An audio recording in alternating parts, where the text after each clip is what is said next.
So, if you haven't heard the news yet or you aren't invested into the saltwater hobby, last week the Hawaii fish ban has gone through, and today I'm going to be going over 4 topics that relate to the ban, such as what is the ban, what fish will we not see in the hobby for now due to the ban, what the ban means for the hobby, and overall what do I think of the ban. So, let's get into it.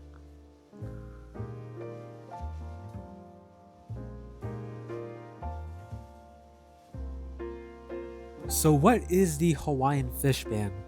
Staying true to its name, the Hawaiian fish ban bans anyone from exporting any fish outside of Hawaii.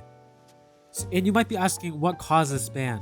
Basically, a lot of the people who are doing illegal exporting and catching fish in protected areas have caused officials and the government to put this ban in place. So unless you live in Hawaii, we won't be seeing a lot of fish in the hobby for now. So what fish will be out of the hobby for now as the ban is in place?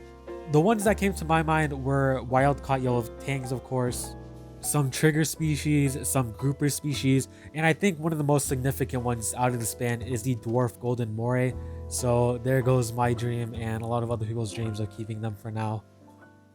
And thanks to Zionis on Reef to Reef for actually supplying a short list of other fish that we won't be seeing in the hobby right now, such as the yellow-eyed coal tang, which is also another significant one, I would say, just because they are one of these smaller tanks that you can have in smaller tanks.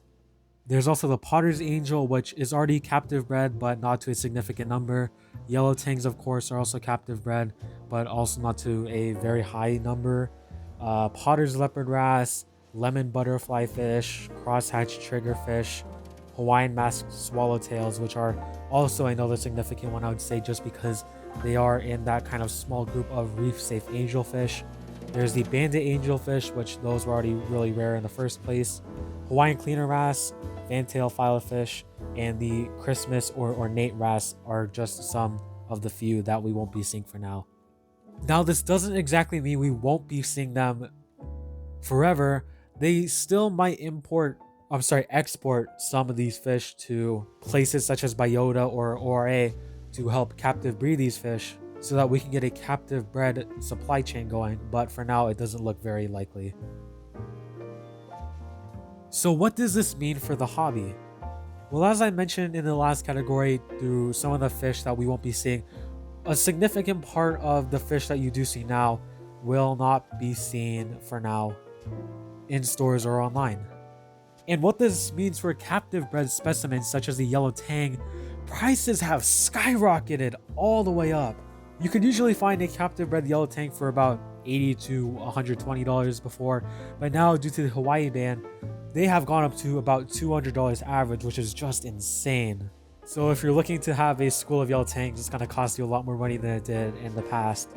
But what this also means is that the businesses in Hawaii will also be hurting, as they have completely shut down any exportation of fish out of the state, and this also counts for the legal facilities, and this will hurt them a lot since the ban was put in place to stop people from illegally fishing in areas they're not supposed to, or people that didn't have a license to do it. So just like people who don't want to follow the rules, it doesn't just affect them, it affects everyone. So what is my opinion on the Hawaiian ban? Well, personally, I find it kind of dumb, and here's why. I've seen people try to back up the claim that the ban is justifiable since the aquarium hobby makes a big dent in the wild populations of fish. Well, that's not exactly true. There's evidence that suggests the aquarium hobby by itself doesn't even make a dent in the wild populations of fish, especially in Hawaii where the ban is, and that commercial fishing for food actually makes a bigger dent in the wildlife out there. The other thing I find really dumb about this ban is that it bans any exportation of fish outside of Hawaii. And as I mentioned before, this includes people who are doing it legally. And now the people that are doing it legally, they can't make any business out of it anymore. And even if they did prove to the government that they are a legal and sustainable exporter of Hawaiian fish, there's nothing that they can do about it since the government will just probably shut them down.